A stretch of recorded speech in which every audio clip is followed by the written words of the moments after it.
Welcome. Thanks for joining me for your in-depth weekly horoscope for week commencing the 23rd of March for the Sun or the Ascendant.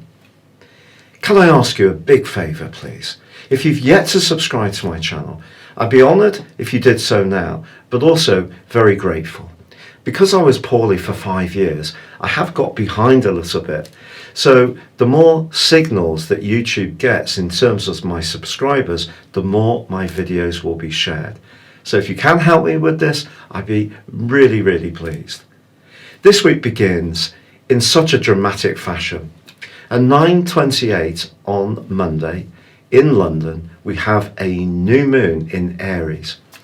The Aries new moon is so exciting because it's about initiation, it's about fresh approaches, and because of the fire energy of Aries, it gives the moon much more ferocity to make things happen.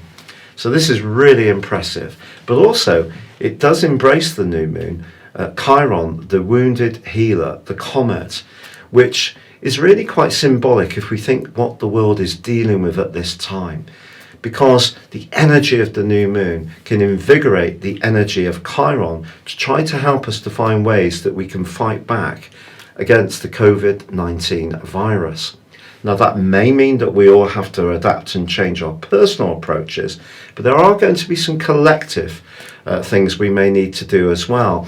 And this new moon's broad alliance with Saturn in Aquarius is brilliant because Aquarius energy is about the group. So Saturn, having moved here, is concentrating our minds on how we need to support and collaborate with one another.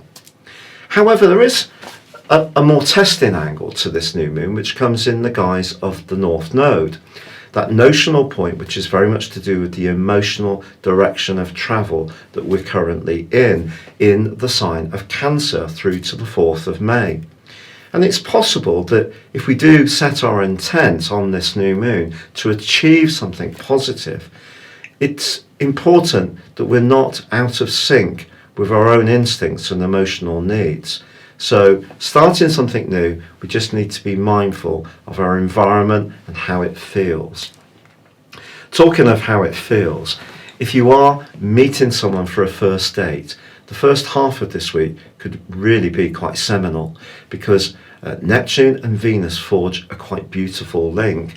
Or you could find yourself having a lovely moment of unity with someone, a friend, a family member. It could be very, very beautiful.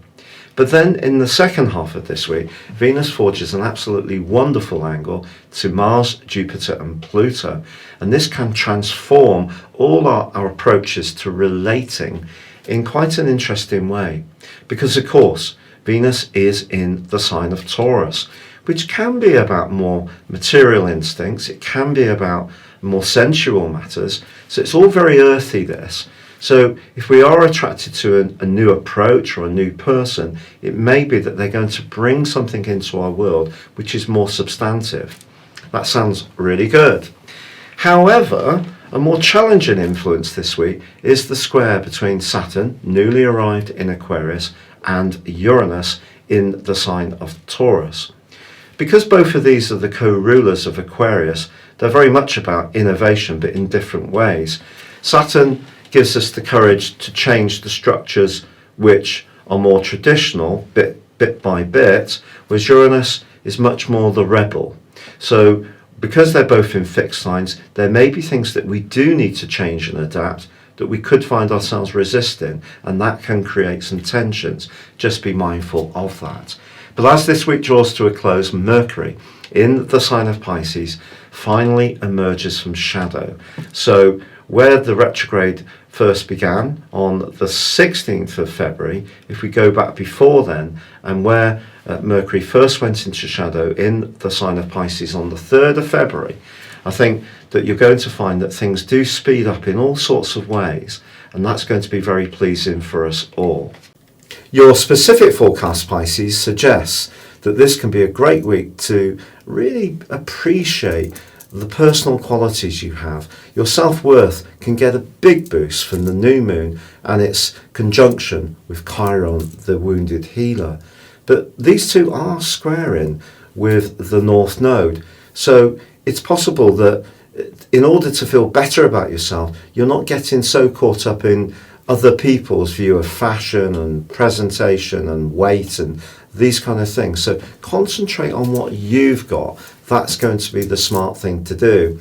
Venus is forging an evocative link to both Neptune in your sign and also Mars and Pluto. And this could bring an invitation, a date, or some kind of get together with a friend, a group of people, or perhaps one special person that can delight you. But a secret can also be revealed this week, and it may be by you.